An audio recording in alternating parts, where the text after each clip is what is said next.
أمتي ولا شريعة بعد شريعتي ولا كتاب بعد كتابي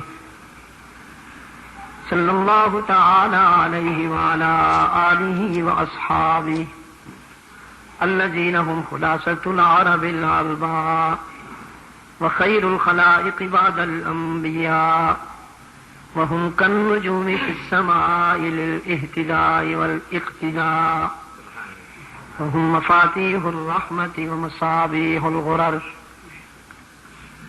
أعوذ بالله من الشيطان الرجيم. بسم الله الرحمن الرحيم. وإذ قال ربك للملائكة إني جاعل في الأرض خليفة قالوا أتجعل فيها من يفسد فيها ويسفك الدماء ونحن نسبح بحمدك ونقدس لك قال إني أعلم ما لا تعلمون. وقال الله تعالى في مقام آخر قل يا عبادي الذين أسرفوا على أنفسهم لا تقنطوا من رحمة الله إن الله يغفر الذنوب جميعا إنه هو الغفور الرحيم.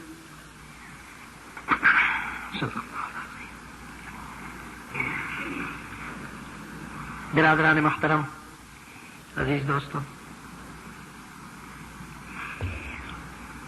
میں ابھی ایک طویل سفر سے واپس پہنچا تو پنڈی سے کچھ دور ایک دینی ادارہ کے جلسہ تقسیم اسناد میں شرکت کے لیے آنا تھا. یہاں کے احباب نے اصرار فرمایا کہ آج کی رات کی نسبت سے یہاں کچھ بات ہو جائے. حسن اتفاق یہ کہ گزشتہ سال بھی ہم اسی رات یہاں مل بیٹھے تھے. تو میرے ان عزیزوں نے جب مجھے یاد دلایا تو اس تسلسل کو جاری رکھنے میں ذاتی طور پر مجھے بھی سکون محسوس ہوا. چنانچہ نہ تو یہ کانفرنس ہے نہ یہ کوئی جلسہ ہے، یہ بس چند دوستوں کی ہماری یہاں ملاقات ہے. ہمارے بھائی آج کی رات کی نسبت سے بڑی اچھی باتیں کر گئے. حضرت مولانا قاری محمد اسد اللہ عباسی صاحب، یہ لیلۃ القدر ہے، یہ شب برات ہے، اور یہ رمضان مبارک کی مقدس راتیں ہیں، اور یہ حرمین کی حاضری ہے، اور یہ عیدین کے اجتماعات میں دعائیں ہیں، اور یہ جمعہ ہے. اصل بات یہ ہے کہ اللہ کی رحمت بہانے ڈھونڈ رہی ہے آپ کو معاف کرنے کے لیے. بس کسی کا کوئی عنوان ہو گیا، کسی کا کوئی عنوان ہو گیا. جو اصل بات ہے وہ یہ ہے کہ رب العزت اپنے بندوں پر کرم کرنا چاہتے ہیں.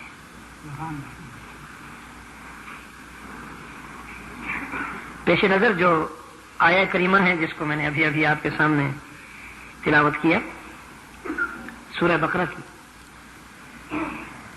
کہ اللہ نے نوریوں کے سامنے، فرشتوں کے سامنے اپنا یہ ارادہ ظاہر فرمایا کہ میں ایک ایسی مخلوق لا رہا ہوں اس عالم رنگ و بو میں جو میری مشیتوں کی نمائندہ ہوگی، جو میری مشیتوں کی نمائندہ ہوگی. دوسری جگہ فرمایا انی خالقم بشرا، میں بشر پیدا کر رہا ہوں نوریوں کے سامنے. تو نوری اللہ کی وہ مخلوق ہیں جن کا کھانا پینا اٹھنا بیٹھنا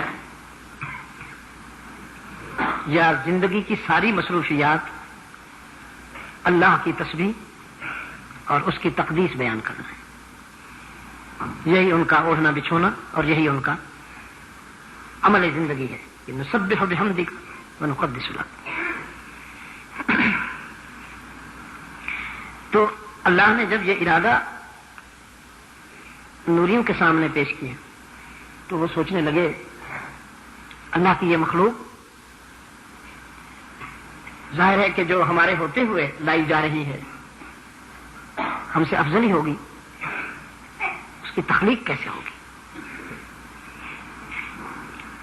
تو فرمایا اس کی تخلیق یہ ہوگی کہ من طین من صلصال کالفخار،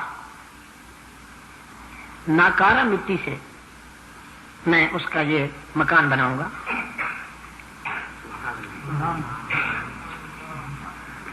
اور اس مکان میں پھر میں اسے مکین کر دوں گا، ثم نفخ فیہ بالروح، پھر وہ چلتا پھرتا دیکھتا بولتا سنتا کھاتا پیتا انسان کہلائے گا، لیکن ایسا کہ زبان اس کی، ذکر میرا، آنکھیں اس کی، بصیرت میری، دماغ اس کا، سوچ میری، دل اس کا، دھڑکنیں میری، میں اس کے ذریعے باتیں کروں گا، اس کے نطق کو میں ذریعہ اظہار بناؤں گا، اور یہ ساری کائنات میں اس کے لیے سجاؤں گا، زمین کو بچھونا بناؤں گا، آسمان کو چھت بناؤں گا، آسمان کی چھت پہ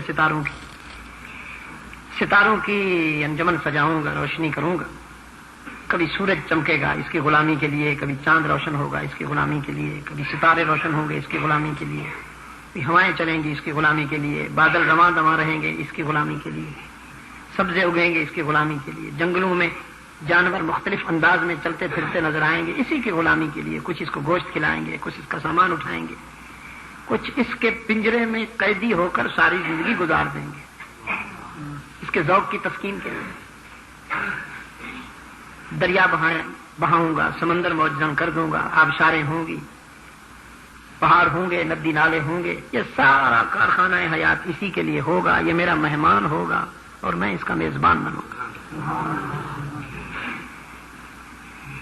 تو فرشتوں نے انسان کی فطرت کا جب مطالعہ کیا تو اس کی فطرت میں ان کو وہ نیگیٹو کچھ منفی نقوش نظر آئے، شر، اس سے پہلے تو کبھی انہوں نے شر دیکھا نہ تھا، تو خیر کی مخلوق ہے، خیر ہی جانتے تھے، شر سے کبھی واسطہ نہیں پڑا تھا، مانوس نہ تھے شر سے۔ شر کس کو کہتے ہیں؟ اب انسان کی فطرت کا جب مطالعہ کیا تو پتہ چلا شر یہ ہوتا ہے، گھبرا گئے۔ تجعل فیہا من یفسد فیہا ویسفک الدماء، کہ اس فطرت کے آئینے میں انسان کی تو قابیل نظر آتا ہے، قارون نظر آتا ہے، شداد اور فرعون نظر آتے ہیں، چنگیز نظر آتا ہے، ہٹلر نظر آتا ہے، یہ تو قاتل ہیں، یہ تو مفسد ہیں، یہ تو ایسے درندے ہیں کہ کوئی درندہ ان کی درندگی کا مقابلہ نہیں کر سکتا۔ تو عرض کیا الہ العالمین کیوں بناتا ہے ایسی مخلوق جو فساد مچائے، خون بہائے؟ بڑا حسین جواب دیا مختصر سا، اعلم ما لا تعلمون، یہ راز ہے تم نہیں جانتے، میں جانتا ہوں۔ یعنی اگر وہ چاہتا تو انسان کو پیدا ہی نہ کرتا، اور اگر پیدا کرتا تو اس میں شر کی صلاحیت ہی نہ رکھتا۔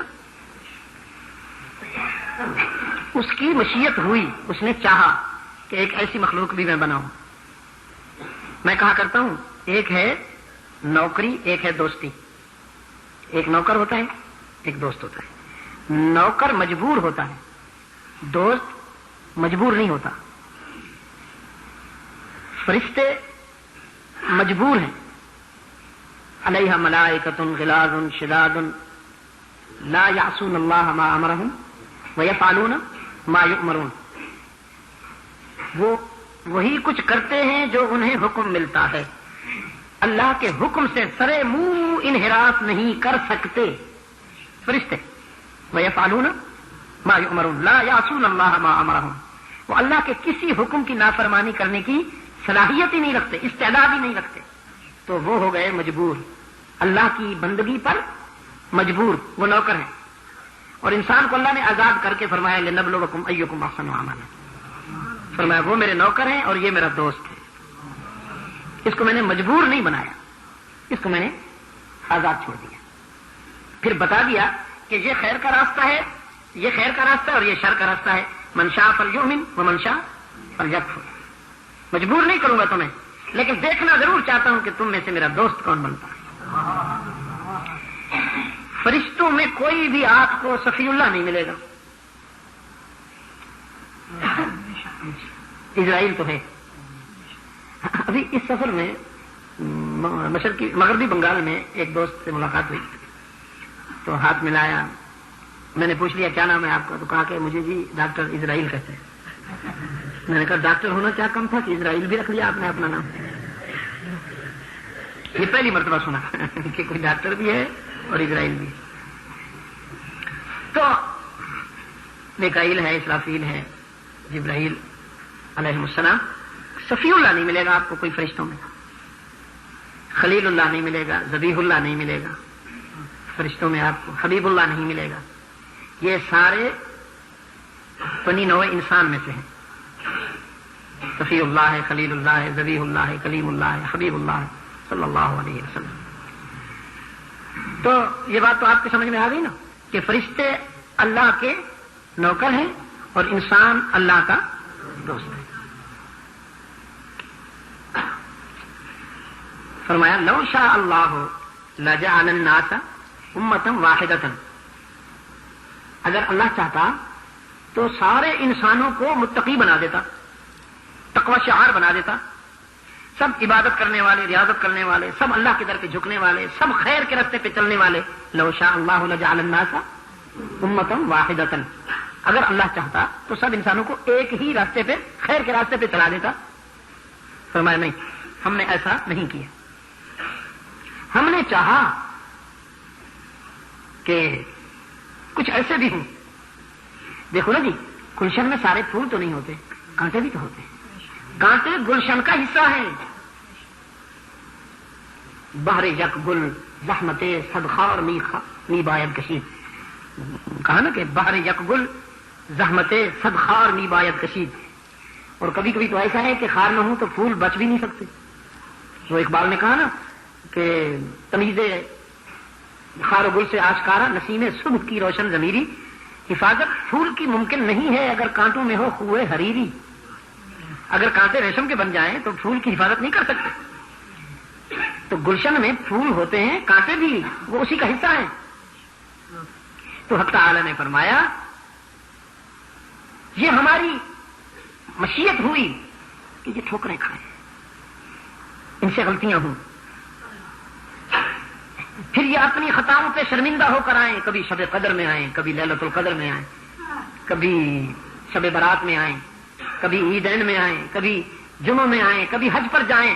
مختلف بہانوں سے، مختلف عنوانات سے ہمارے در پہ آئیں، آنسو بہائیں، ہم سے معافی مانگیں اور ہم ان کو معاف کر کے غفور الرحیم ثابت ہو جائیں.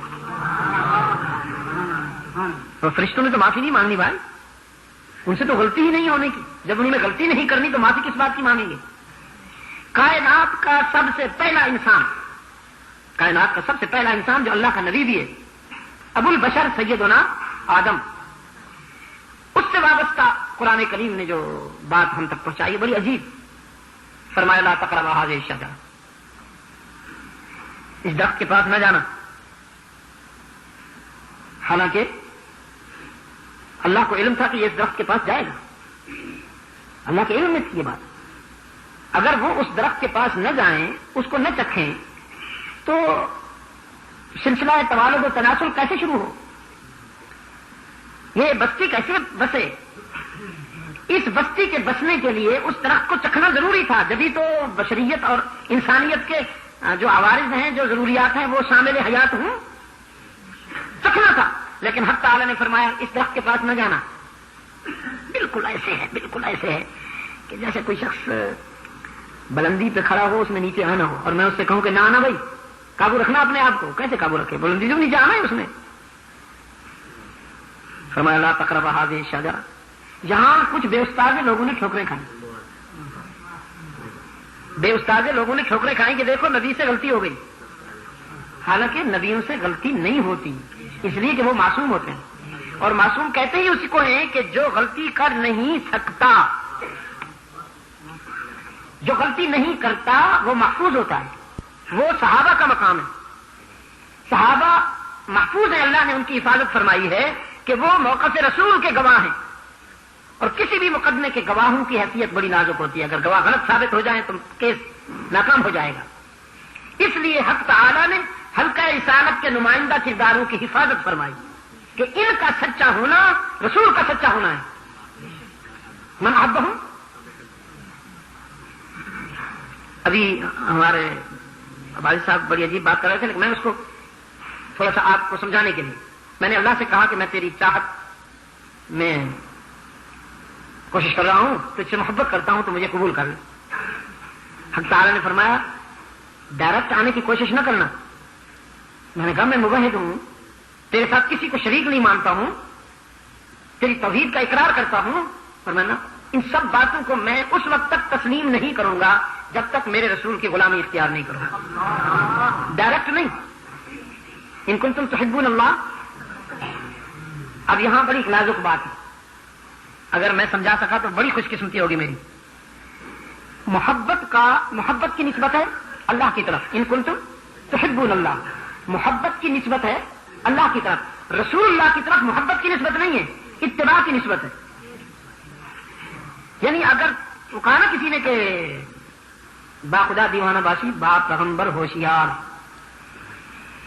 اللہ کی محبت میں دیوانگی بھی ہو جائے کوئی بات نہیں، لیکن رسول کی محبت میں ہوشیار رہنا۔ اگر یہاں ہوشیار نہ رہو گے تو ٹھوکریں کھا جاؤ گے، کبھی کہو گے وہ بشر نہیں، کبھی کہو گے ہر جگہ موجود ہے، کبھی کہو گے عالم غیب۔ اگر ہوشیار نہیں رہو گے تو توازن برقرار نہیں رکھ سکو گے۔ با خدا دیوانہ باشی، با پیغمبر ہوشیار، یہاں حواس پہ قابو رکھنا۔ میں کہا کرتا ہوں محبت سیکھنی ہے، خیر میں ابھی کہتا ہوں، ابھی تھوڑی دیر مجھے اجازت دیجیے کہ ہم نے حق تعالی سے عرض کیا ہم تیری محبت سے سرشار، تیری چاہت کے شدائی ہمیں اپنا بنا لیں۔ فرمایا میری محبت میں اگر کامیاب ہونا چاہتے ہو تو میرے رسول کی اتباع کا راستہ اختیار کرو۔ ان کنتم تحبون اللہ فاتبعونی، رسول کی غلامی اختیار کر لو، پھر تمہیں مجھے نہیں ڈھونڈنا پڑے گا، میری رحمت خود تمہیں تلاش کر لے گی۔ اس کا نتیجہ کیا بتایا؟ یحببکم اللہ۔ اب تو تم کہتے ہو نا کہ ہم اللہ سے محبت کرنا چاہتے ہیں، جب تم میرے رسول کے غلام بن جاؤ گے تو تم اللہ کے محبوب بن جاؤ گے۔ یحببکم اللہ۔ اب تم میری تلاش میں ہو، اگر تم میرے رسول کے غلام بن گئے تو پھر میری رحمت تمہاری تلاش میں ہوگی۔ اب ہم گئے رسول کے دروازے پر کہ آقا ہمیں اپنا غلام بنا لیجیے، تیرے بغیر اللہ مانتا ہی نہیں، وہ ملتا ہی نہیں تیرے بغیر، تو تو ہمیں اپنا غلام بنا لے۔ رحمت عالم صلی اللہ علیہ وسلم نے فرمایا اصحابی کالنجوم بأی مقتدیتم اہتدیتم، اللہ اللہ فی اصحابی لا تتخذوہم غرضا من بعدی، من احبہم فبحبی احبہم ومن ابغضہم فببغضی ابغضہم۔ جس طرح اللہ کی محبت مشروط ہے، میری اطاعت بھی مشروط ہے۔ اللہ نے فرمایا میں رسول کی اتباع کے بغیر تمہیں تسلیم نہیں کروں گا، اور رسول اللہ نے فرمایا میں اصحاب و اہل بیت رسول سے سوا تمہیں تسلیم نہیں کروں گا۔ حق تعالی نے فرمایا مجھ تک پہنچنے کے لیے رسول کے در سے ہو کے آؤ، اور رحمت عالم نے فرمایا مجھ تک پہنچنے کے لیے صحابہ اور میرے اہل بیت کے در سے ہو کے آؤ۔ صحابہ کے بغیر رسول نہیں ملتا، اور رسول کے بغیر اللہ نہیں ملتا۔ یہ پراسس ہے، اللہ تک پہنچنے کے یہ مراحل ہیں، اللہ تک پہنچنے کے لیے یہ مراحل۔ تو میں یاد کر رہا تھا کہ حضرت آدم سے فرمایا لا تقربا هذه الشجرة، اس درخت کے پاس نہ جانا. تو چلے گئے، درخت کو چکھ لیا. اب کچھ لوگوں نے کہا یہ معصیت ہے. میں نے کہا نہیں، مشیت ہے. معصیت نہیں، مشیت ہے. یہ اللہ کے پروگرام میں ایسے ہی تھا.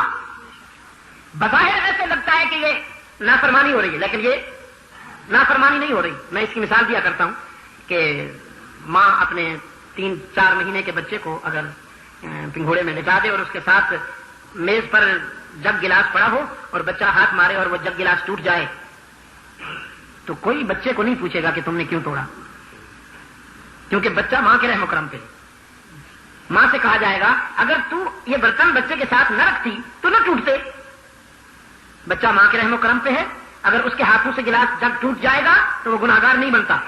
پیغمبر اللہ کے رحم و کرم پہ ہے. اگر وہ کوئی ایسی بات کرتا ہے، کبتی کو مار دیا حضرت موسیٰ نے، اللہ کے حکم کے انتظار کے بغیر سفر کر لیا حضرت یونس نے، تو یہ معصیت نہیں مشیت ہے. بچہ ماں کے رحم و کرم پہ ہے، وہ بھی معصوم ہے، اور پیغمبر معصوم ہے، وہ اللہ کے رحم و کرم پہ ہے. وہ جو کچھ کر رہا ہے اپنی طرف سے نہیں کر رہا، اللہ کی مشیت کے مطابق کر رہا ہے. کیونکہ نبی کا نطق بھی آزاد نہیں، وما ينطق عن الهوى. نبی کا تو نطق بھی آزاد نہیں، عمل کیسے آزاد ہوگا؟ وہ تو اللہ کی مشیت کے بغیر بول بھی نہیں سکتا، تو کرے گا کیسے؟ فرمایا لا تقربا هذه الشجرة فتكونا من الظالمين. اس درخت کے بعد نہ جانا. چلے گئے، درخت کو چھو لیا، چکھ لیا. رب العالمین نے فرمایا فتلقى آدم من ربه کلمات. اب یہ میری بات کی تائید ہو رہی ہے. اگر اتنا سختی سے منع کیا تھا تو پھر یہ کلمات کیوں اتارے جا رہے ہیں دل میں کہ اب تم یہ کلمے پڑھو تو میں راضی ہو جاؤں؟ یہ سب پیار کی باتیں ہیں. فتلقى آدم من ربه کلمات. پھر دل میں وہ کلمے بھی القاء کر دیے کہ اب یہ ادا کرو تو میں دامن رحمت میں لے لوں. سیدنا آدم نے ہاتھ اٹھا لیا. ربنا ظلمنا انفسنا وان لم تغفر لنا وترحمنا لنكونن من الخاسرین. الہ العالمین، ہم تو تیرے بندے ہیں، تو قوی ہے ہم ضعیف، تو غنی ہے ہم فقیر، تو داتا ہے ہم سوالی، تو سب کچھ ہے، ہم تو تیرے مقابلے میں کچھ بھی نہیں. اگر تیرا لطف و کرم شامل حال نہ ہو تو ہمارا سفینہ حیات کبھی کنارے نہیں لگ پائے گا. حضرت آدم کی زندگی سے اللہ نے یہ بات ہم تک پہنچائی. تمہاری پہچان ہی یہ ہے کہ غلطی ہوگی، ٹھوکر لگے گی، اور میری شان یہ ہے کہ میں معاف کرتا رہوں گا. تم انسان ہو، فرشتے نہیں ہو، کبھی نفس تمہیں دھوکہ نہ دے. اتنی نہ بڑھا پاکی دامن کی حکایت، اتنی نہ بڑھا پاکی دامن کی حکایت. دامن کو ذرا دیکھ، ذرا بندے کبا دیکھ. ٹھوکریں تو لگے گی، لیکن جیسے ابھی حضرت قاری صاحب نے بڑی عجیب بات کہی کہ جہنم کو سمندر بھی نہیں بجھا سکتے، لیکن ندامت کا ایک اشک ٹھنڈا کر دیتا. بنایا تو ٹھوکریں کھانے والا، بنایا تو صاحب کرنے والا، لیکن افضل بنایا اسے، نوریوں کو مفضول کر دیا. نوری اس کے در کے غلام بنا دی. کوئی اس کے لیے ہوائیں چلا رہا ہے، کوئی اس کے لیے بادل چلا رہا ہے، کوئی اس کے لیے نام اعمال لکھ رہا ہے، روز نامچہ لکھ رہا ہے، اور کوئی اسے قید حیات سے آزادی دلا کے روح پرواز ہو جاتی ہے اور آخرت کی طرف روانہ کر. لوگ کہتے ہیں مر گیا، اسلام کہتے ہیں مر نہیں گیا، رخ بدلا. جب انسان کی روح نکلتی ہے تو یہ مکان گر جاتا ہے، انسان نہیں، یہ مکان فنا ہو جاتا ہے. اس کو آپ جا کے دفن کریں گے تو مٹی کھا جائے گی، اور اگر یہ دریا میں ختم ہوا تو حشرات الماء کھا جائیں گے، آگ میں ختم ہوا تو جل جائے گا. انسان نہیں مٹتا، وہ عالم ارواح سے عالم دنیا میں آیا اور عالم دنیا سے عالم برزخ کو روانہ ہوا، جوہر انسان عدم سے آشنا ہوتا نہیں، آنکھ سے اوجھل تو ہوتا ہے، فنا ہوتا نہیں۔ جوہر انسان، مکان گر جاتا ہے اور مکین اپنی نیکسٹ ٹارگٹ، اگلی منزل کو روانہ ہو جاتا ہے۔ تو میرے عزیز دوستو، میں یاد کر رہا تھا آپ کی خدمت میں کہ یہ سب جو لیلۃ القدر ہے، شب برات ہے، یہ وہ معاف کرنا چاہتا ہے، کرم کرنا چاہتا ہے۔ اس نے مختلف عنوان دے دیے ہیں۔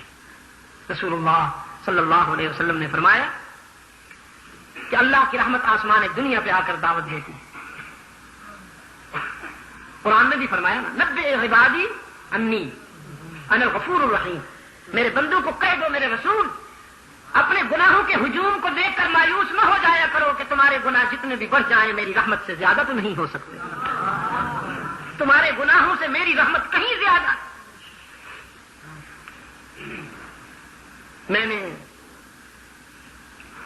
عالمی پلیٹ فارم پر، عالمی فورم میں یہ بات کہہ کر عجیب ریسپانس ملا مجھے، عجیب رزلٹ ملا مجھے کہ دنیا کا کوئی مذہب انسان کو اتنا انکریج نہیں کرتا جتنا اسلام کرتا ہے۔ کوئی مذہب دنیا کا اسلام کو، انسان کو اتنا حوصلہ نہیں دیتا جتنا اسلام دیتا ہے۔ لیکن گناہوں کو بھی اللہ کی رحمت سے مایوس نہیں ہونا چاہیے۔ رسول اللہ صلی اللہ علیہ وسلم نے فرمایا، کسی فاسق فاجر کو دیکھ کر جہنمی ہونے کا فتویٰ نہ دے دیا کرو، انجام کا انتظار کرو کہ اس کا انجام کیسے ہوتا ہے۔ کبھی کوئی شخص دیکھنے میں بڑا خطا کار، بڑا گناہگار ہے، لیکن انجام اس کا ایسا ہو جاتا ہے کہ وہ اللہ کی رحمت میں، اس کے دامن رحمت میں چلا جاتا ہے۔ اور کوئی شخص دیکھنے میں تو بڑا تقویٰ شعار، بڑا عبادت گزار، لیکن انجام ایسا برا ہوتا ہے کہ وہ جہنمی بن جاتا ہے۔ اس لیے کسی کے متعلق موت سے پہلے رائے نہ قائم کر لینا، دیکھو کہ اس کا انجام کن اعمال پہ ہوتا ہے۔ رسول اللہ صلی اللہ علیہ وسلم کی خدمت میں ایک شخص آیا، ایک ایسا شخص کہ جسے اپنے متعلق یقین تھا کہ میں نہیں بچ سکوں گا، میری نجات نہیں ہو سکتی، اس لیے کہ وہ پروفیشنل قاتل تھا۔ عرب میں لوگ جب اپنے مخالفین کو راستے سے ہٹانا چاہتے تھے، اس کو کرائے پر لیتے تھے اور اس سے قتل کرواتے تھے۔ وحشی بن حرب، اپنا نام بھی وحشی ہے، باپ کا نام حرب ہے، اس کو کہتے ہیں کریلا اور نیم چڑھا۔ وحشی تو وحشی ہوا، حرب کے معنی بھی تقریباً وہی، اس میں بھی وحشت ہوتی ہے۔ چنی ایسا کہ جیسے لوہا ابن فلاد۔ ہاں جی، وحشی بن حرب، یہ وہی صاحب ہیں جنہوں نے غزوہ احد میں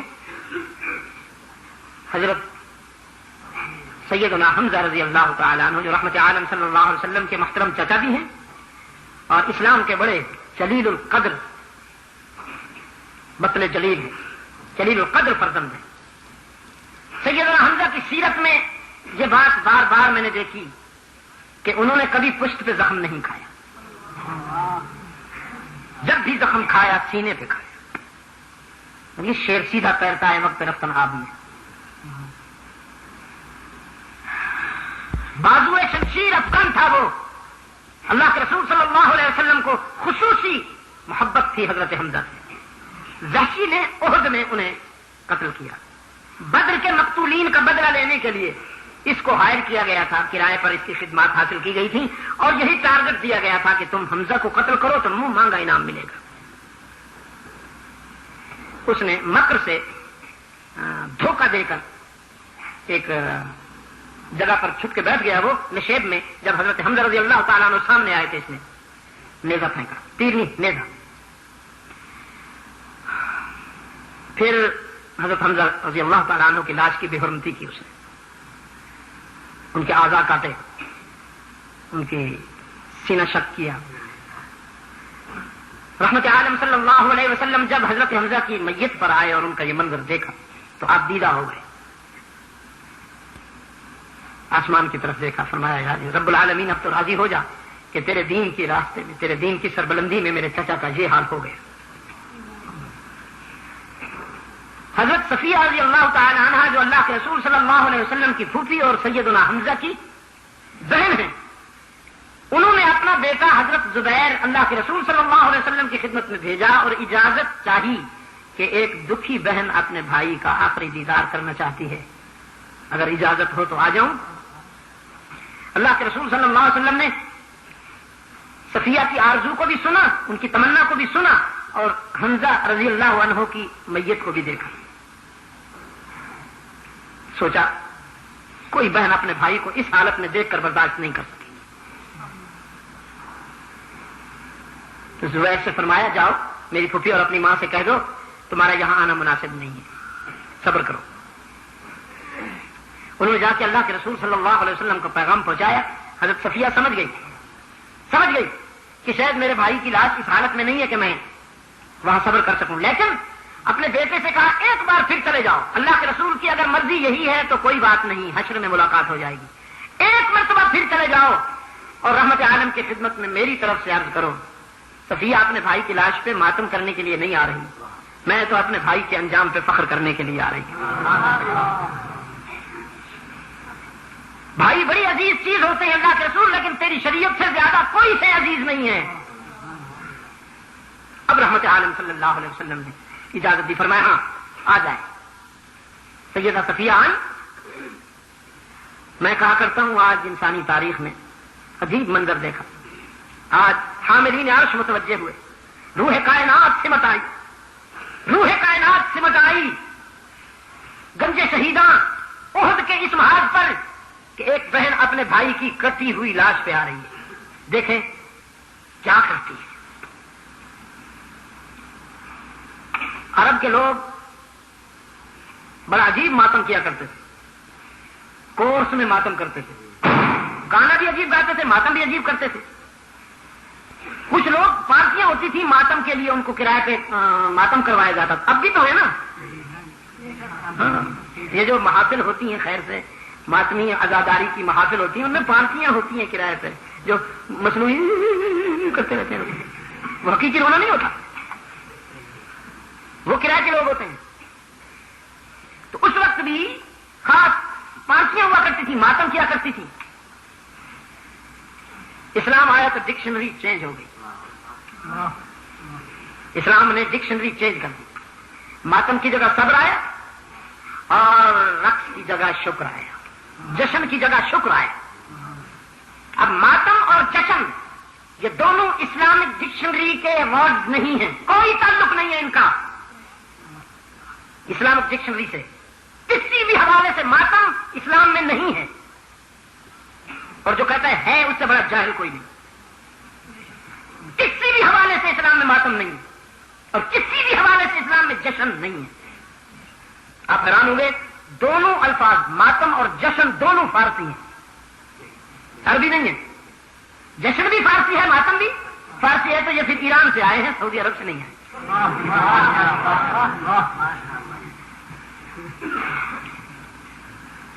سیدہ صفیہ رضی اللہ عنہا تشریف لائی۔ عجیب منظر ہے، بھائی کی لاش کی طرف دیکھا، ٹکڑے ہوئے پڑے، مکان ٹوٹا پڑا ہے، ڈیڈ باڈی کے ٹکڑے بکھرے پڑے، انا للہ و انا الیہ راجعون کہہ کر بیٹھ گئی، اور اعتماد کی نظر سے اللہ کے رسول کی طرف دیکھا، پھر ایک جملہ پر عرض کیا کہ صداقت کی یہ شمع روشن رہے، حمزہ جیسے کئی بھائی بھی کٹ جائیں تو کوئی بات نہیں، یہ شمع سلامت رہے، صداقت کا یہ چراغ جلتا رہے، حمزہ جیسے کئی بھائی بھی کٹ جائیں تو سودا مہنگا نہیں ہے۔ یہی وحشی اللہ کے رسول کی خدمت میں آیا، کہتے ہیں اللہ کے رسول میرے جرائم بھی معاف ہو سکتے ہیں، میری غلطیاں بھی معاف ہو سکتی ہیں، میری نجات ہو سکتی ہے۔ رحمت عالم صلی اللہ علیہ وسلم نے فرمایا ہاں، اللہ کو وحدہ لا شریک اور اس کے رسول کو آخری رسول، قرآن کو آخری کتاب، انبیاء اور رسول پر ایمان اور یوم آخرت پر اگر ایمان لاؤ گے تو تمہاری جہنم بھی جنت سے بدل سکتی ہے، مگر ایک شرط ہوگی، ابن حرب اسلام قبول کرنے کے بعد شرک نہ کرنا، اگر شرک کیا تو معاف نہیں ہوگا، یہ اللہ کی غیرت کا معاملہ ہے، مشرک کے لیے کوئی معافی نہیں۔ بڑے دو ٹوک انداز میں قرآن کریم نے یہ فیصلہ سنا دیا۔ فرمایا ان اللہ لا یغفر ان یشرک بہ ویغفر ما دون ذلک لمن یشاء. یقیناً وہ قانون کے بعد وہ ہوتے ہیں نا، وہ لکھا جاتا ہے نا من کے فلاں ابن فلاں، وہ جو لکھتے ہیں نا یہ خاص انداز ہوتا ہے، تحریر کا بھی خاص انداز ہوتا ہے. تو یہ قانون ہے. قرآن جب کوئی قانون بیان کرتا ہے تو اس کو مؤکد کرنے کے لیے انا لاتا ہے ابتدا میں. فرمایا ان اللہ لا یغفر ان یشرک بہ ویغفر ما دون ذلک لمن یشاء. بات یوں بھی ہو سکتی تھی، بات یوں بھی ہو سکتی تھی کہ اللہ لا یغفر ان یشرک بہ، ہو سکتا تھا یوں بھی، لیکن چونکہ عبارت کو قانون کے اسلوب میں مؤکد کرنا تھا اس لیے حرف ان آیا. ان اللہ لا یغفر ان یشرک بہ، اللہ ہرگز نہیں معاف کرے گا اس شخص کو جو شرک کرنے والا ہو، اور باقی تو جسے چاہے معاف کر دے کہ اس سے پوچھنے والا کوئی نہیں. میں ایک لفظ کہا کرتا ہوں، آج دہراتا ہوں. مشرک اللہ کا غدار ہے اور بدعتی رسول اللہ کا غدار ہے. مشرک اللہ کا غدار ہے اور بدعتی رسول اللہ کا غدار ہے. اللہ نے اپنے غدار کے متعلق فرما دیا، قانون سنا دیا، ان اللہ لا یغفر ان یشرک بہ ویغفر ما دون ذلک لمن یشاء. اب رسول اللہ کا سنیے، فرمایا کل بدعۃ ضلالہ من احدث فی امرنا ھذا ما لیس منہ فہو رد. میرا دین، میری شریعت جو میرے قول و عمل اور میرے صحابہ کے کردار کے حوالے سے مکمل ہو گئی، اب اس میں اگر کوئی شخص اپنی طرف سے کوئی بات ملاتا ہے، شامل کرتا ہے، رحمت عالم صلی اللہ علیہ وسلم نے فرمایا میری شریعت کے مکمل ڈھانچے میں کوئی ملاوٹ برداشت نہیں ہوگی، وہ ملاوٹ بھی مردود، ملاوٹ کرنے والا بھی مردود. کل بدعۃ ضلالہ، ہر وہ نئی چیز کہ جو رسول اللہ صلی اللہ علیہ وسلم کی حیات طیبہ اور آپ کے اسوہ سے نسبت نہیں رکھتی، چاہے کتنی ہی دیکھنے میں خوبصورت کیوں نہ ہو، رحمت عالم صلی اللہ علیہ وسلم نے فرمایا گمراہی، اور ہر گمراہی جہنم کی طرف لے جائے گی. پاکستان کے مولویوں نے ایک اصطلاح گھڑی ہے کہ بدعت حسنہ.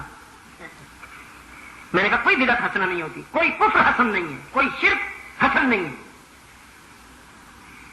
اب اگر کوئی کہے کہ اچھا فضلہ، فضلہ کوئی اچھا ہوتا ہے؟ فضلہ تو فضلہ ہی ہوتا ہے. کفر کفر ہے، شرک شرک ہے، بدعت بدعت ہے، کوئی بدعت حسنہ نہیں ہوتی. کہ یہ ہے تو بدعت، لیکن بدعت حسنہ ہے. کوئی بدعت اس لیے کہ شرک توحید کے مقابلے میں ہے، کفر ایمان کے مقابلے میں ہے، اور بدعت سنت کے مقابلے میں. ایمان کے مقابلے میں ہر کفر مردود، توحید کے مقابلے میں ہر شرک مردود، اور سنت کے مقابلے میں ہر بدعت مردود. اس پہ کسی لمبی چوڑی بحث کی ضرورت ہی نہیں. فرمایا وَأَذَانٌ مِّنَ اللَّهِ وَرَسُولِهِ وَأَذَانٌ مِّنَ اللَّهِ وَرَسُولِهِ إِلَى النَّاسِ يَوْمَ الْحَجِّ الْأَكْبَرِ أَنَّ اللَّهَ بَرِيءٌ مِّنَ الْمُشْرِكِينَ. حج اکبر کے موقع پر اللہ اور اس کے رسول کی طرف سے واضح اعلان ہو گیا کہ مشرکین سے اللہ بھی بیزار ہے، اس کا رسول بھی بیزار. شرک نہ کرنا میاں، یہ معاف نہیں ہوگا. اللہ بڑا رحیم ہے، بڑا کریم ہے، لیکن مشرک کے لیے وہ صرف قہار ہے، جبار ہے اور ذو انتقام ہے. رحیم ہے، کریم ہے خطا کاروں کے لیے، رحیم ہے، کریم ہے گنہگاروں کے لیے. مشرک کے لیے وہ صرف قہار اور جبار ہے، نہیں معاف کرے گا مشرک کو. اچھا مشرک کس کو کہتے ہیں بھائی؟ جو پتھر کے صنم بنائے اور ان کے آگے سجدہ کرے؟ نہ میرے عزیز، نہ. یاد رکھنا میری بات، پتھر کے صنم بنا کر کسی بھی اللہ کو ماننے والے نے نہیں پوجے. پتھر کا صنم ہندو بناتے ہیں، ان کا بھگوان ہے، ان کا وہ ہاں جی دیوتا ہے یا جو کچھ بھی ہے تو وہ بناتے ہیں. شرک اس وقت ہوتا ہے کہ جب اللہ کا ماننے والا اس کے بندوں کو اس کی صفات میں شامل کر دے. یہودیوں نے شرک کیا تو کیسے کیا؟ صنم بنائے، پتھر کے بت بنائے نہیں. وقالت الیہود عزیر ابن اللہ، یہ ان کا شرک ہے یا ان کا کفر ہے. عیسائیوں نے شرک کیا، بت بنائے نہیں. وقالت النصارى المسیح ابن اللہ، یہ ان کا شرک ہے. تو اگر مسلمانوں میں سے کوئی انبیاء میں سے، رسولوں میں سے، اولیاء میں سے اللہ کے کسی برگزیدہ بندے کو اس مقام پر سمجھے جو اللہ کی شان ہے، جو اللہ کا مقام ہے، تو پھر یہ شرک ہوگا. اصحاب کہف نے اللہ سے دعا کی تھی، اللہ نے ان سے کئی. تو اگر مسلمانوں میں سے کوئی انبیاء میں سے، رسولوں میں سے، اولیاء میں سے اللہ کے کسی برگزیدہ بندے کو اس مقام پر سمجھے جو اللہ کی شان ہے، جو اللہ کا مقام ہے، تو پھر یہ شرک ہوگا. اصحاب کہف نے اللہ سے دعا کی تھی، اللہ نے ان سے کئی 100 سال تک دین کا کام لیا. جب اللہ کا وہ ذمہ لگایا ہوا کام پورا کر چکے، ڈیوٹی پوری کر چکے، تو اللہ کی رحمت متوجہ ہوئی. کیا چاہتے ہو آپ؟ دامن پھیلاؤ تو بھر دوں. اصحاب کہف نے عرض کیا الہ العالمین بس کچھ نہیں، تیری رضا چاہیے، اور صرف اتنی درخواست ہے کہ ہم جب مر جائیں تو ہماری قبروں کا کسی کو پتہ نہ چلے. کیوں پتہ نہ چلے؟ اس لیے کہ ہم تو تیری جوان رحمت میں چلے آئیں گے، اور یہ جو بیٹھے ہیں ہوسکار، یہ بروکر جو بیٹھے ہوئے ہیں مذہب کے نوادے میں بروکر، انہوں نے ہماری قبروں پہ مارکیٹ بنا لینی ہے، سپر مارکیٹ. اور انہیں سجانا ہے. عام قبر جو نارمل ہوتی ہے وہ تو ہوتی ہے، لیکن جس قبر سے انہوں نے مال کمانا اس کا سائز لمبا بنتا ہے. اس کے اوپر رنگین چادریں چڑھتی ہیں، پھر جھنڈیاں لہراتی ہیں، پھر کمکمے ہوتے ہیں، پھر روشنیاں ہوتی ہیں، تاکہ بیچارہ عام آدمی کامن مین جب آئے تو قبر کو جو دیکھے تو سمجھے یہ تو کوئی خدا سے ہوا ہے، بس وہی دامن پھیلا لے، یہ بھی کر دے، میری یہ مراد بھی پوری کر دے، میری یہ مراد بھی. اور مجاور صاحب ایسے بیٹھے ہوتے ہیں جیسے وائس آف دی گاڈ بیٹھے. وہ تو نظر ہی نہیں آتا. یہ ہے سب. میرے عزیز دوستو، رسول اللہ صلی اللہ علیہ وسلم نے اپنی مبارک زندگی کے آخری لمحات میں اللہ سے ایک دعا مانگی، لا تجعل قبری وثنا یعبد، اللهم لا تجعل قبری وثنا یعبد. وفی روایت لا تجعل قبری عیدا، یا اللہ میری قبر کی حفاظت کرنا، کسی انسان کا سر نہ جھکنے دینا میرے مرکز پر. میرے معبود، میں نے زندگی بھر کسی سر کو اپنے سامنے نہیں جھکنے دیا، اب میں اس دنیا سے جا رہا ہوں تو میری قبر تیرے حوالے. دیکھا آپ نے اللہ کے رسول صلی اللہ علیہ وسلم کی دعا کی جوانی دیکھی آپ نے؟ اپنے آقا کے دعا کا شباب دیکھا آپ نے؟ زمانہ رنگ بدلے گا، انقلابات آئیں گے، کیا سے کیا ہو جائے گا، لیکن میرا ایمان ہے انشاءاللہ قیامت تک اللہ اپنے محبوب کی اس دعا کو شرط قبولیت دے چکا ہے. رحمت عالم کی قبر پر انشاءاللہ شرک و بدعت نہیں ہوگا. یہاں سے جاہل جاتے ہیں جی، کوشش بھی کرتے ہیں تو وہاں ٹھکائی ہو جاتی ہے، کھڑے ہوئے وہاں. تو میرے عزیز دوستوں، رحمت عالم صلی اللہ علیہ وسلم نے فرمایا شرک معاف نہیں ہوگا بھائی. ویسے کہتا ہے اللہ کے رسول شرک تو نہیں کروں گا، لیکن قرآن نے یہ بھی تو کہا کہ من قتل منکم مؤمنا متعمدا فجزاؤہ جہنم خالدا فیہا وغضب اللہ علیہ. جس نے جان بوجھ کر کسی مومن کو مار ڈالا، مومن کو قتل کیا، اس کے لیے بھی کوئی معافی نہیں. پھر رویا، زارو قطار رونے لگا.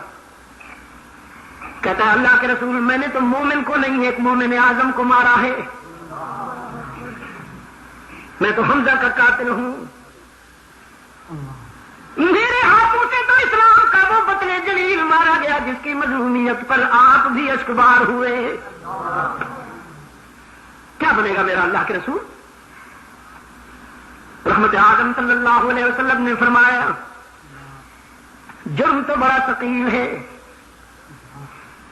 جرم تو واقعی بڑا دل آزار ہے، لیکن اس کی رحمت واسعہ کا کیا ٹھکانا؟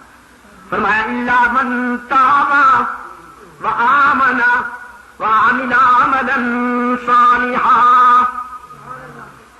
جو توبہ کر لے، ایمان کے تقاضے پورے کرے، عمل صالح بھی کرے، حق تعالی نے فرمایا ہم اس کی سیئات کو حسنات سے بدل دیں گے، ہم اس کے نامہ اعمال کی سیاہیوں کو نور سے بھر دیں گے۔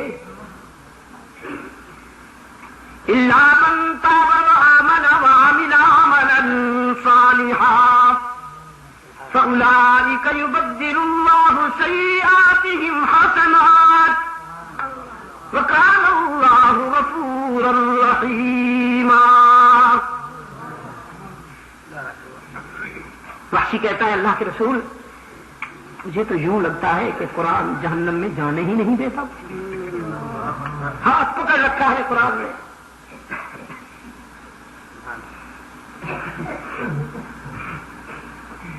کیا ہے جی کہ وہ بحر ایسیاں سے کبھی ہم نے کنارہ نہ کیا، بحر ایسیاں سے کبھی ہم نے کنارہ نہ کیا، تو نے دل آزردہ ہمارا نہ کیا، ہم نے تو بہت کی جہنم کی تدبیر، تیری رحمت نے میرے مولا یہ گوارا کیا، ہاتھ پکڑ رکھا ہے۔ بلکہ یہ عمل صالح کی بھی شرط ہے، اگر یہ مجھ سے پوری نہ ہو، شرک نہیں کروں گا، کبائر سے بچوں گا، وعدہ کرتا ہوں کبائر سے بچوں گا، شرک بھی نہیں کروں گا، لیکن یہ جو عمل صالح ہے، لوگ تہجد کے لیے اٹھیں میں پڑھ رہا ہوں، لوگ خیرات دیں میں نہ دے سکوں، لوگ نوافل پڑھیں میں نہ پڑھ سکوں، تو عمل صالح کے معیار سے اگر پورا نہ اتر سکوں تو پھر جہنم رسید ہو جاؤ۔ یہ آیت نازل ہوئی قل یا عبادی الذین اسرفوا علی انفسهم لا تقنطوا من رحمت اللہ،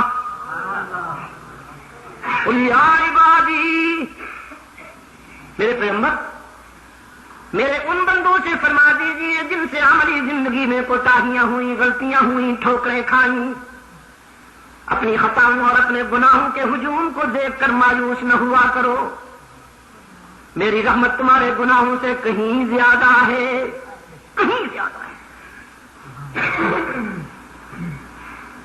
اور میں نے بھی لکھ دیا اپنی ذات پر کتب علی نفسہ الرحمہ، کتب لکھ دیا، کتب علی نفسہ الرحمہ، میں نے اپنی ذات پر رحمت کا معاملہ لکھ ڈالا ہے۔ اب تم جتنے گناہ کیے ہوئے ہو مایوس نہ ہونا، لا تقنطوا من رحمت اللہ ان اللہ یغفر الذنوب جميعا من یعمل سوءا او یظلم نفسا، من یعمل سوءا او یظلم نفسا ثم یستغفر اللہ یجد اللہ غفورا رحیما۔ جس نے بہت غلطیاں کی ہوں، بہت گناہ کیے ہوں، لیکن جب شرمندہ ہو کر میرے در پہ آئے گا تو مجھے روٹھا ہوا غضبناک نہیں پائے گا، مہربان اور منتظر پائے گا۔ ایک حدیث قدسی ہے، حدیث قدسی کون سی ہوتی ہے؟ اللہ کی بات پیغمبر کی زبان سے جب نکلے، ایک ہے وحی مطلوب وہ تو قرآن ہوا، اور ایک ہے وحی غیر مطلوب وہ حدیث قدسی۔ جس طرح حدیث نبوی جب ہم بیان کرتے ہیں تو عن ابی ہریرہ رضی اللہ تعالی عنہ قال قال رسول اللہ صلی اللہ علیہ وسلم، ابو ہریرہ فرماتے ہیں اللہ کے رسول نے یہ فرمایا، اور یہ جو حدیث قدسی ہے عن النبی صلی اللہ علیہ وسلم قال قال اللہ عز وجل شانہ، تو رحمت عالم صلی اللہ علیہ وسلم نے فرمایا میرا رب کہتا ہے ایک شخص شدید گرمی کے موسم میں سفر کر رہا ہے، زیادہ سفر سامان سفر اونٹ پہ لاد رکھا ہے، اور آپ جانتے ہیں عرب کا جو صحرا ہے اس میں نہ کوئی در و دیوار ہے نہ کوئی درخت ہے، بعض سلسلے تو ایسے آ جاتے ہیں کہ وہاں پہاڑ بھی نہیں ہے، بس اڑتی ہوئی ریت تا حد نظر صحرا۔ تو اس تپتے ہوئے صحرا میں شدید گرمی میں سفر کرتے چلتے ہوئے اتفاق سے ایک درخت آ گیا تو اس نے سوچا کچھ دیر آرام کر لو، بہت تھک گیا وہ. اونٹ کی رسی پاؤں کے نیچے دے کے لیٹ گیا. آنکھ لگ گئی. اب جو آنکھ کھلی تو دیکھا اونٹ غائب. پیاس لگی ہوئی ہے، پانی تو اونٹ کے اوپر تھا، وہ مشکیزہ پانی کا بھی غائب، سامان خرد و نوش سمیت اونٹ غائب. اب بھاگ کے جائے کہاں؟ نظر جہاں تک جاتی ہے صاف نظر آ رہا ہے، کچھ نہیں ہے، کوئی جانور نظر نہیں آ رہا. سوچا مروں گا اور کیا ہوگا. تو مرنے کے لیے یہی مناسب ہے کہ سائے پہ مروں تاکہ میری لاش سڑتی نہ رہے دھوپ پہ. موت کے انتظار میں لیٹ گیا. ایسی غنودگی میں آنکھیں بند کر کے تھوڑی دیر کے بعد جو آنکھ کھولی تو دیکھا اونٹ خرد و نوش کے سامان سمیت کھڑا ہوا ہے. تو خوشی میں ایسا بدحواس ہوا، کہتا ہے واہ واہ، آخر تو میرا بندہ اور میں تیرا رب جو ہوا. کر دی نا مہربانی، تو میرا بندہ اور میں تیرا رب جو ہوا. کہنا تو یہ کہتا تھا کہ میں تیرا بندہ اور تو میرا رب جو ہوا، تو مہربانی کر دی نا. لیکن ایسے حواس داغتا ہوئے کہ الٹا کہہ بیٹھا. حضور صلی اللہ علیہ وسلم نے فرمایا میرا رب کہتا ہے اس کا گمشدہ اونٹ اس کو جو ملا نا، اتنی خوشی اس کو نہیں ہوتی جب میرا گناہگار بندہ میرے در پہ آ جائے، مجھے اس سے بھی زیادہ خوشی ہوتی. آپ نے دیکھا نا وہ جو میں نے بالکل گفتگو کے آغاز میں کہا تھا، یہ سب اس کے معاف کرنے کے بہانے ہیں، اس کی رحمت کی ادائیں ہیں. کبھی وہ لیلۃ القدر بھیج دیتا ہے، کبھی شب برات بھیج دیتا ہے، کبھی عیدین آ جاتی ہیں، کبھی جمعے آ جاتے ہیں، کبھی کوئی برکت والی رات، کبھی کوئی برکت والا مہینہ، کبھی کوئی برکت والا دن، کبھی کوئی برکت والی گھڑیاں. اصل بات یہ ہے کہ وہ معاف کرنے کا فیصلہ کر بیٹھا ہے. اب وہ تم سے کہتا ہے ذرا بہانہ تو کرو، میں تمہارا دامن پکڑ دوں.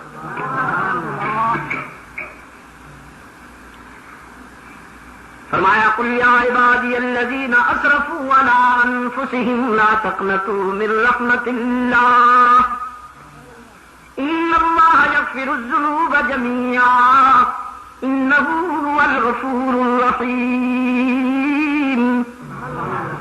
وحشی نے رحمت عالم صلی اللہ علیہ وسلم کے دست مبارک پر بیعت کر لی اور کرتا ہے اللہ کے رسول آپ کے بعد مجھے اپنے غلاموں میں شمار کیجئے گا. شرک تو نہیں کروں گا، کبائر سے بھی بچوں گا. اگر کبھی صغائر میں کوتاہی ہو جائے تو اس کی رحمت اور تیری شفاعت کا متمنی ہوں. رحمت عالم صلی اللہ علیہ وسلم کھڑے ہو گئے، وحشی کو سینے سے لگا لیا. فرمایا ابن حرب تجھے مبارک دیتا ہوں، آج تیری جہنم جنت سے بدل گئی. تجھے مبارک دیتا ہوں، آج تیرے انگارے پھول بن گئے. بس ایک مہربانی کرنا، ذرا میرے سامنے کم آیا کر. اس لیے کہ جب تو میرے سامنے آتا ہے تو احد کے سینے پہ بکھرے ہوئے مجھے اپنے چچا حمزہ کی لاش کے ٹکڑے یاد آ جاتے ہیں. اب یہ بات ایسی اتری وحشی کے دل میں کہ اس کے وجدان اور اس کے احساسات کو گھاؤ کر گئے. تو تنہائی میں اللہ سے دعا کرتا تھا، یا اللہ بس ایک کرم کر دے، میرے ہاتھوں سے تیرے رسول کا ایک دوست مارا گیا، اب ایک کرم کر دے کہ میرے ہاتھوں سے اپنے رسول کا ایک دشمن بھی مروا دے تاکہ بیلنس ہو جائے، قضا ادا ہو جائے. خلافت صدیقی میں سیدنا ابو بکر صدیق رضی اللہ تعالی عنہ کی خلافت میں جب امت مسلمہ منکرین ختم نبوت کے خلاف جہاد کر رہی تھی، مسلمہ کذاب کے خلاف جہاد کر رہی تھی، تو میدان میں ادھر سے کذاب کی فوج اور ادھر سے رحمت عالم کے غلام جنگ جاری تھی. تو کچھ دیر کے بعد ایک کونے سے آواز آئی، فرزندان اسلام مجھے مبارکباد دو، میں نے رحمت عالم صلی اللہ علیہ وسلم کی مسند نبوت پر بیٹھنے کا دعویٰ کرنے والے کو قتل کر دیا اور مسلمہ کذاب کا سر کاٹ کر نیزے کی امی پہ اونچا اٹھا رکھا ہے اور فوجی مستی میں رقص کر رہا ہے. کہتے ہیں اللہ نے میرا ایمان بھی قبول کر لیا، مجھے اسلام میں بھی قبول فرما لیا، اور میں نے جو دعا مانگی تھی وہ دعا بھی میری قبول کر لی. اسی طرح حشر میں رحمت عالم کے سامنے عرض کروں گا، بے شک زمانہ کفر میں میرے ہاتھوں سے تیرا دوست مارا گیا تھا، تو پھر زمانہ اسلام میں نے تیرا وہ دشمن مارا کہ حمزہ جیسا تیرا دوست کوئی نہیں تھا. تو مجھے دوستو کہ صرف آج کی رات میں مومن کی ہر رات اللہ سے ملاقات کی رات ہونی چاہیے، اور آج کے حالات میں اس کی بہت زیادہ ضرورت ہے. آپ یقین فرمائیے، ابھی میرے ایک عزیز نے کچھ تحریر لکھی ہے، وہ کہتا ہے کہ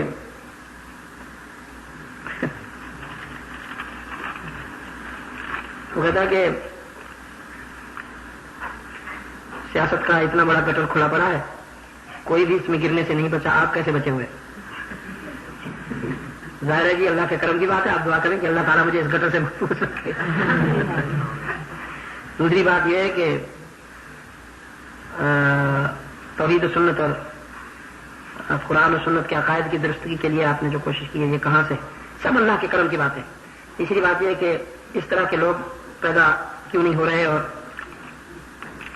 دیکھیے، ایک ہے انسانی سائز اور کوشش، اور ایک ہے اللہ کا انتخاب۔ میں ابھی اپنے عزیز سے کہہ رہا تھا کہ اگر باپ کے بس میں ہوتا کہ اس کا بیٹا اس جیسا بن جائے تو حضرت نوح اپنے بیٹے کو اپنے جیسا بناتے، یعنی اپنے جیسے کیا مراد میری؟ جنتی بناتے، اسے جہنم سے بچاتے۔ کوشش کی، اتنی کوشش کی کہ جتنی وہ کر سکتے تھے، لیکن نہیں بچا سکے اپنے بیٹے کو۔ رسول اللہ صلی اللہ علیہ وسلم نے اپنے چچا کے لیے اس قدر بے چین ہوئے، اس قدر مضطرب ہوئے کہ اس کی موت کے لمحات میں قریب جا کے فرمایا میرے کان ہی میں کلمہ پڑھ لو، میں ہی تیرے ایمان کا گواہ بن جاؤں۔ اللہ نے جب اپنے محبوب کی بے چینی دیکھی تو فرمایا لا تہدی من احببت ولکن اللہ یہدی من یشاء۔ پھر رسول آپ کا فرض یہ ہے کہ آپ میری بات میرے بندوں تک پہنچائیے، ان علیک الا البلاغ۔ جن دلوں کو ہدایت کے لیے منتخب کروں گا وہ میں کروں گا، یہ آپ کے منصب کی بات نہیں ہے۔ مانتا علیہم بمسیطر، آپ کا یہ منصب نہیں، آپ کا منصب ہے میری بات میرے بندوں تک پہنچاتے جائیے، ان علیک الا البلاغ، دعوت اور تبلیغ۔ پھر وہ دل جن کو میں ہدایت کے لیے منتخب کروں، یہ میرے انتخاب کی بات ہے، یہ میری سلیکشن، میں خود کروں گا۔ موجودہ حالات میں مجھے تو صرف ایک راستہ باقی نظر آتا ہے، جس صورتحال میں ہم اس وقت گرے ہوئے ہیں کراچی سے پشاور تک، اور وہ راستہ صرف اللہ کے حضور قومی سطح پر توبہ کرنے کا راستہ ہے۔ پوری قوم اللہ کے سامنے جھک جائے، جیسے حضرت یونس کی قوم جھک گئی تھی، اور اس کی رحمت ہمیں ان خطرات سے بچا لے جو اس وقت ہمارے سر پہ آ پہنچے ہیں۔ قوم بیچاری کا حال یہ، اس کے شعور کا حال یہ ہے کہ اللہ کی رحمت قریب ہو رہی ہے اور یہ شعلے بھیج رہے ہیں، پٹاخے چھوڑ رہے ہیں۔ ابھی تک مسلمان ہونے کے باوجود ہندوازم نکلا نہیں ان کے دل و دماغ، جیسے انگریز نہیں نکلا۔ انگریز سے ہم نے آزادی تو لے لی، زبان ابھی تک انگریز کی، تمدن ابھی تک انگریز کا ہے جی۔ ہمارے حکمران خیر سے جب تک انگریز کا لباس نہ پہنے اس وقت تک ان کی شخصیت کی تکمیل نہیں ہوتی، اور انگریز کا لباس پہننے تو ایسا معلوم ہوتا ہے کہ یہ اپنے آپ کو کیا سمجھ رہے ہیں۔ تمدن ابھی تک اس کا، دستور ابھی تک اس کا، نصف صدی گزر جانے کے باوجود ابھی تک ہم پر برطانوی دستور حکمرانی کر رہا ہے۔ اس لیے کوشش فرمائیے اپنے حلقے میں، جہاں تک آپ کی کوشش ہو سکتی ہے، اپنے گھر میں، اپنے محلے میں، اپنے حلقے میں۔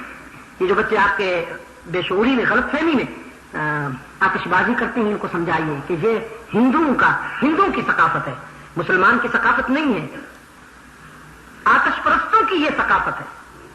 مسلمان ایسا نہیں کیا کرتے، ان کو سمجھائیے۔ میری تجویز تو یہ ہے کہ محلے محلے میں کمیٹیاں بننی چاہیے کہ جو شخص آتش بازی کرتا ہے پورا محلہ اگر اس کی اصلاح نہیں ہو سکتی تو پھر اسے بیکار کر لی جائے، کسی بھی طرح سے اس کو باز رکھنے کی کوشش کی جائے۔ اگر کوئی غیر مسلم کر رہا ہے تو پھر اسے بتایا جائے کہ یہ مسلمانوں کا ملک ہے، یہاں مت کرو ایسا۔ اگر آپ نے آتش بازی کرنی ہے تو ہندوستان تشریف لے جائیے۔ یہ ان لوگوں کا تمدن ہے، یہ ان لوگوں کی تہذیب ہے۔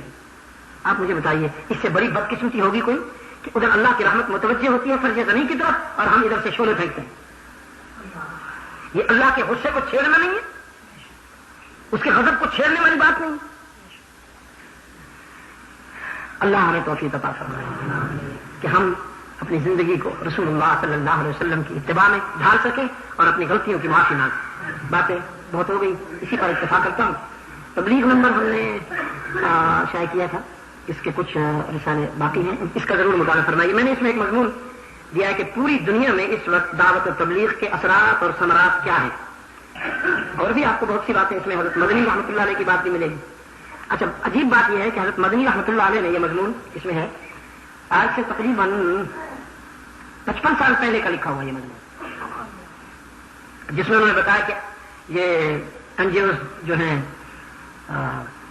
مشنریز وہ کس طرح مسلمانوں کو عیسائی بنا رہے ہیں۔ آج صورتحال یہ ہے کہ بنگلہ دیش اور پاکستان میں جنوبی ایشیا میں سب سے زیادہ مشینریز کو کامیابی حاصل ہوئی اور لاکھوں کی تعداد میں لوگوں کو انہوں نے عیسائی بنا دیا. نہ کوئی جلسہ، نہ کوئی کانفرنس، نہ کوئی نعرہ بازی، نہ کوئی قرارداد، نہ کوئی دھواں دھار تقریریں، کچھ بھی نہیں.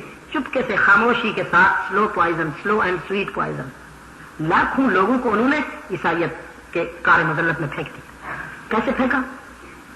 اگر کسی کو بھوکا دیکھا تو کھانا کھلایا، کسی کو پریشان حال پایا تو اس کی پریشانی دور کر دی، کوئی بیمار ملا تو اس کا علاج کر دیا، کوئی مقدمے میں پھنسا ہوا ملا تو اس کے مقدمے میں پیروی کر ڈالی. پہلے ممنون کر دیا اور ممنونیت کے راستے سے پھر ان کا ایمان لوٹ لیا. تعداد بتاؤں تو بہت پریشان ہو جائیں گے آپ کہ پاکستان میں کتنے لوگ اور بنگلہ دیش میں کتنے لوگ ہو چکے. ایک ذمہ دار دوست مجھ سے ابھی اسی سفر کے دوران بڑے دکھ کے ساتھ بتا رہے تھے، تو میں نے کہا آپ روکتے کیوں نہیں ان کو؟ انہوں نے کہا ہم نے صرف اتنا کہا تھا کہ اگر کسی نے مذہب تبدیل کرنا ہو تو پہلے وہ ہوم آفس سے رابطہ قائم کرے، پھر مذہب تبدیل ہوگا. ہوم آفس سے رابطہ قائم کیے بغیر کسی کے مذہب کی تبدیلی کو ہم تسلیم نہیں کریں گے. تو ورلڈ بینک کی طرف سے اور امریکہ بہادر کی طرف سے ہمیں دھمکیاں آئیں کہ اگر تم نے ایسا کیا تو ہم کوئی امداد نہیں کریں گے تمہاری. اور ورلڈ بینک نے کہا کوئی قرضہ نہیں ملے گا تمہیں. جس سے آپ نے اندازہ فرما لیا ہوگا کہ یہ جو ہمارے اوپر مہربانیاں کرتے ہیں، یہ جو ہمارے اوپر قرضے یا یہ استعمال شدہ کپڑے بھیجتے ہیں جو یہاں لنڈا بازار میں بکتے ہیں، یہ ایسے مفت میں نہیں بھیجتے. اندر سے یہ کام ہو رہا ہے کہ چپکے سے ہماری جو مشینریز ہیں ان کو کام کرنے دو. پہلے وہ بھوکا مارتے ہیں جانور کو، پھر لقمہ دکھا کر شکار کر لیتے. اس طرف خاص توجہ فرمائیے. میں آپ سے درخواست کرتا ہوں کہ اپنے محلے میں، اپنے پڑوس میں، اپنے دائیں بائیں دیکھیے کہ کوئی انسان دکھی تو نہیں. اگر کوئی دکھی ہے تو اپنی خوشیاں بانٹ لیجیے. یاد رکھیے اللہ کو ہمارے سجدوں کا احتیاج نہیں ہے، وہ ہمارے ذکر و فکر اور ہماری عبادت کا محتاج نہیں ہے. یہ حدیث کبھی مت بھولیے گا. اس عابد کی عبادت منہ پہ مار دی جاتی ہے جس نے پیٹ بھر کر ساری رات عبادت تو کی لیکن اپنے پڑوس میں اس بھوکے کی طرف توجہ نہ دی جو رات بھر بھوک کی وجہ سے تڑپتا رہا. وجارہ جائع فی جنبہ، وجارہ تو مسلم من، کوئی بھی چاہے غیر مسلم ہی کیوں نہ ہو، اگر وہ بھوکا رہا اور اس نے عبادت کی ساری رات تو اس کی یہ ساری عبادت منہ پہ مار دی جائے گی کہ تو نے پیٹ بھر کے صرف پیٹ بھر کے ہاضمے کی گولیاں لی ہوئی ہیں ہم نے. ہاں یہ فلاں گولیاں ضرور رکھی اپنے گھر میں، اس لیے کہ جب آپ بھر لیتے ہیں نا اپنا وہ میدا تو اب اس کو متوازن کرنے کے لیے گولیاں ہی کھانی پڑیں گی. لا الہ الا اللہ محمد رسول، لا الہ الا اللہ محمد رسول. فرمایا کہ اگر یہ کھانا تو تقسیم کر کے آدھا اس کو اور آدھا خود کھا لیتا پھر سو جاتا تو تیرا یہ سونا اللہ کے ہاں عبادت لکھا جاتا. اس طرف خاص توجہ دیجیے. گھروں میں مختلف طریقے سے حلوے بنتے ہیں. یہ دوسری آتش بازی ہے.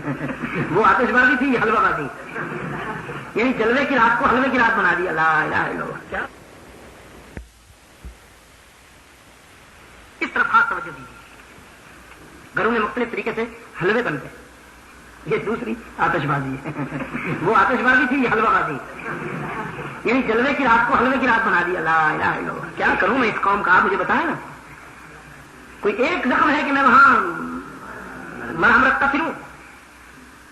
وہ آتش بازی سے باز نہیں آتے اور ہمارے مولوی صاحبان حلوہ کھانے سے باز نہیں آتے. میں کہاں جاؤں آپ مجھے بتائیے. اور ایک مولانا کی تو مجھے لوگوں نے بتایا کہ وہ خاص قسم کی اس رات تقریر کرتے ہیں. قسم کے حلوے بنایا کرو، قسم کے حلوے بنایا اور ہمیں کھلایا کرو. کوئی اس کا ان حلووں کا کوئی تعلق نہیں ہے دین سے. سب ڈھکوس لیں، سب شکم پروری ہے. اگر اللہ نے آپ کو توفیق دی ہے تو میں نے آپ کو راستہ بتا دیا. آپ اگر آسودہ حال ہیں، اللہ نے آپ کے قابل بنایا ہے تو پھر آپ اللہ کے عطا کردہ اس رزق کو اللہ کے اس بندوں تک پہنچائیے کہ جن کو یہ بات یہ میسر نہیں ہے. آپ یقین فرمائیے قاری صاحب اس دن ہم جا رہے تھے بائی روڈ، ڈھاکہ سے باہر بہت بڑا ڈپو ہے جہاں وہ کوڑا کرکٹ پھینکتے ہیں، بہت دور تک پھیلا ہوا ہے اور اس پہ ڈیڈ باڈی، مردہ جانوروں کی لاش. کار میں بیٹھے ہوئے شیشہ بند کرنے کے باوجود میں نے رومال رکھا ہوا تھا. ایک ٹرک آیا کوڑا لے کر شہر سے. جو ہی اس نے کوڑا پھینکا تو ہڈیوں کے ڈھانچوں کی طرح عورتیں، مرد، بچے، بچیاں، ڈھانچے بالکل ایسے وہ لپ کے اس کوڑے کی طرف اور تلاش کر رہے تھے اس سے کچھ کھانے پینے کی چیزیں. آپ مجھے بتائیے اس کوڑے میں سے کیا ملتا ہے؟ کوڑا جو ہوتا ہے وہ کیا ہوتا ہے؟ آپ یقین کیجئے کہ مجھ سے یہ منظر دیکھا نہیں. بے سخت مجھ سے رقت تاری ہوئی, میں روتا رہا. میں نے کہا اللہ کے ہاں جب سوال ہوا تو کیا جواب ہوگا ہمارے پاس؟ کئی دن تک آپ یقین فرمائیے کہ میں بے چین رہا.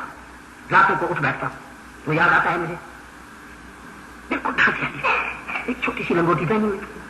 بس خدا را اس طرف توجہ دیجیے, خدا را اس طرف توجہ دیجیے. قبروں پر چادریں ڈالنے کے بجائے بیواؤں, یتیموں اور مسکینوں کے سر پہ ڈالیے. یہ حلوے مانے مولوی کو کھلانے کے بجائے پہلے ہی اس کا سائز کیا کم ہے کم بخت کا. کسی مولوی صاحب کی جب تک پاؤں نہ نکلی ہوئی ہو اس وقت تک وہ محترم نظر نہیں آتا. یہ اللہ نے اگر آپ کو توفیق دی ہے تو اللہ کے ان بندوں تک پہنچائیے کہ جو پریشان ہیں, جن کو پریشانی ہے, جن کے پاس یہ آسودگی نہیں ہے جو اللہ نے آپ کو عطا فرمائی.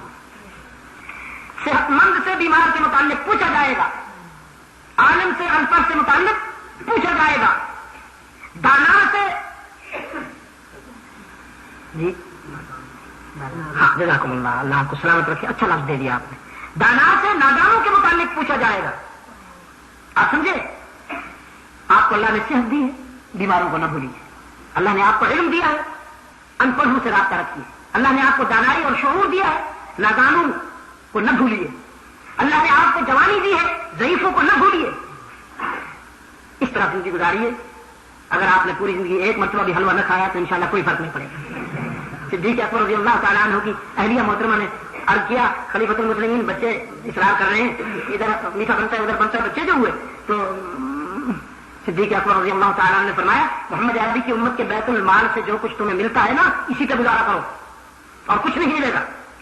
تو اب ماں ہونے کے ناطے سے ابو بکر صدیق رضی اللہ تعالیٰ عنہ کی گھر والی نے ہر روز اتنا آٹا بچانا شروع کر دیا. تو کچھ دنوں کے بعد آٹا کچھ جمع ہو گیا, اس میں سے بیچ کر کچھ کی شکل لی, کچھ کا گھی لیا اور کچھ کا وہ بنایا بھون بھان کے سویٹ ڈش بنا لی. سید ابو بکر صدیق رضی اللہ تعالیٰ عنہ کے دسترخوان پہ جب سامنے رکھا تو کھانے سے پہلے فرمایا کہاں سے یہ آیا, کہاں سے؟ انہوں نے عرض کیا امیر المومنین خلیفۃ المسلمین میں نے خود بنایا. تو میں تم نے کیسے بنایا؟ کر لے تو اس کی جو کچھ ہمیں ملتا ہے اس سے تو گنجائش نہیں ہے. پر میں روزانہ اتنا آٹا بچایا تھا نا, اور روز اتنا آٹا بچاتی رہی ہوں تو پھر اس کو میں نے کچھ کو بیچا, شکل لی, کچھ کا گھی لیا اور بنا لی. کھانا کھانے سے پہلے بیت المال کے انچارج کے پاس چلے گئے, فرمایا آج سے اتنا آٹا کم, تاکہ پھر کبھی ابو بکر کے گھر میں سویٹ ڈش بننے کی نوبت نہ آئے. تو ہمارے مولانا صاحب فرماتے ہیں حضور کو حلوہ بڑا پسند تھا. مولانا آپ کو پسند ہے, حضور کو تو جو کی روٹی بڑی پسند تھی. آپ سمجھے, ام المومنین سیدہ عائشہ صدیقہ رضی اللہ تعالی عنہا کی روایت ہے, فرماتی ہیں کبھی زندگی میں چھنا ہوا آٹا نہیں پکا اللہ کے رسول کے ہاں. سمجھے, اور آٹا بھی جو کا. اب آج کا مستشرق کہتا ہے, جدید طب کہتی ہے کہ اگر رسول کے دسترخوان کو اپنا لیا جائے موت تو وقت پہ آئے گی لیکن بیمار نہیں ہوگا کوئی شخص, نہ شوگر ہوگا نہ اس کو بی پی. بی پی کچھ اپسٹ ہو گیا ہے حضرت. کبھی آپ نے اپنا دسترخوان مرادہ فرمایا ہے؟ جو کچھ آپ تمام فرماتے ہیں اس کے بعد یہی نہ ہو تو کیا ہو, بی پی اپسٹ نہ ہو تو کیا ہو. ناممکن ہے جو کی روٹی اگر آپ استعمال فرمائیں بی پی کبھی اپسٹ نہیں ہو سکتا آپ کا, متوازن کرے گا. وہ ٹھنڈا ہے نا جی, جو کا آٹا جو ہے وہ ٹھنڈا ہوتا ہے, حرارت کو متوازن رکھتا ہے.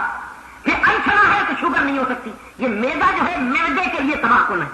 میدا ہم جو آج کل آٹا استعمال کر رہے ہیں تو پلاسٹک پسا ہوا ہے, کم بخت ربڑ کو پیس دیا انہوں نے. گندم ہے اور وہ بھی ربڑ کی بہن. جو انچنا موٹا, وہاں میں دیکھتا ہوں امریکہ میں جب جاتا ہوں, انگلینڈ میں, کہ میدے والی ڈبل روٹی 15 روپے کی ملے گی. پاکستانی اس میں روپوں میں بات کر رہا ہوں, وہ 15 روپے کی ملے گی. اور وہ جو ریڈ فلاور ہے ان کا بغیر چھنا موٹا آٹا, اس کی ڈبل روٹی آپ کو 30 یا 32 روپے کی ملے گی. 2 گنے سے بھی زیادہ اس کی قیمت ہے.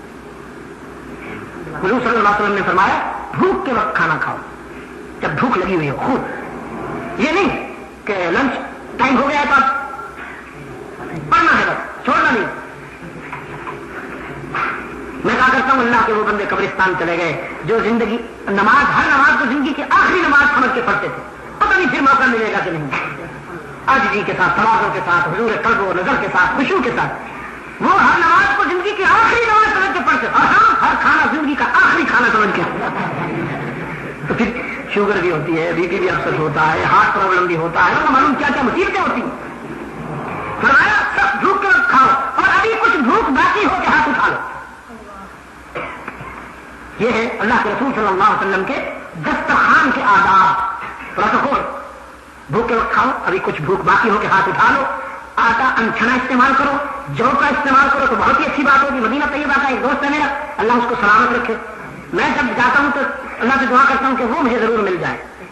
پھر وہ مجھے ایک دعوت ضرور دیتے ہیں. بکری کا دودھ ہوتا ہے، جو کی روٹی ہوتی ہے آٹے کی، ابلا ہوا گوشت ہوگا یا سبزی ہوگی ابلی ہوئی بوائل یا بھونا ہوا ہوگا.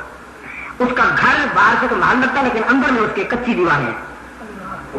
بیٹھنے کے لیے اس نے وہ ریس کے اوپر چٹائی بچھا رکھی. یعنی تقریر تو نہیں ہے لیکن سیرت میں عجیب تصویر ہے. عملاً وہ سیرت بیان کر دیتا ہے. جو ہی اس کے گھر میں قدم رکھتے ہیں ہر بات سے رسول اللہ صلی اللہ علیہ وسلم کی سنت چمکتی ہے، جھلکتی ہے. اگر ہم ایسا کر لیں تو ہماری مشکلات بہت کم ہو جائیں گی، تکلفات سے نجات مل جائے گی، اور ہم بہت اپنے آپ کو ایزی فیل کریں گے، بڑا ہلکا پھلکا محسوس کریں گے. اللہ تعالیٰ توفیق عطا فرمائے. اس کا مطالعہ کیجیے دعا کے بعد. اللهم صل على سيدنا محمد النبي الأمي وعلى آله وأصحابه وبارك وسلم.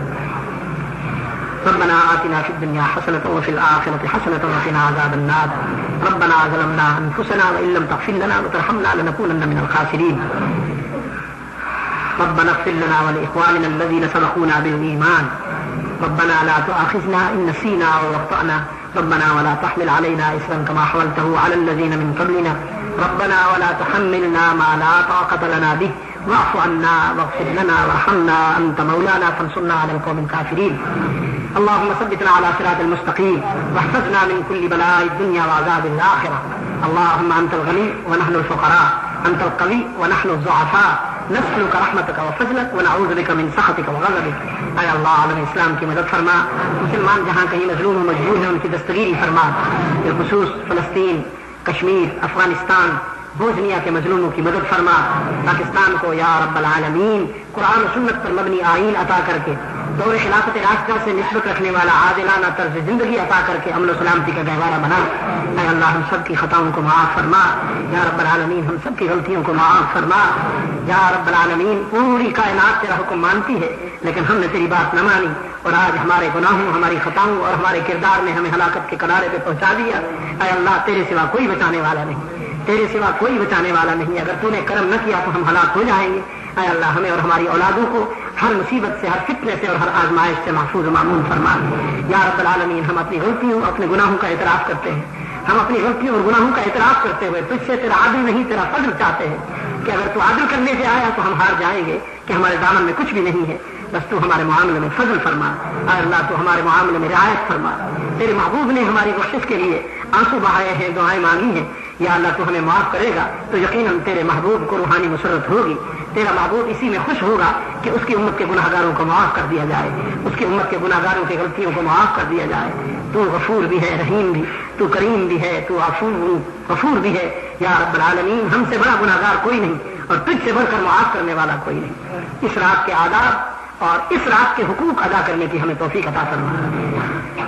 الہ العالمین نفسانیت کی غلامی میں ہم تجھے بھول بیٹھے ہیں. یا رب العالمین ہمیں نفس کے غلامی سے نجات عطا فرما. ہم سب مغلوب ہیں، ہماری مدد فرما کہ تیرے سوا ہمارا کوئی مددگار نہیں، تیرے سوا کوئی مشکل کشا نہیں.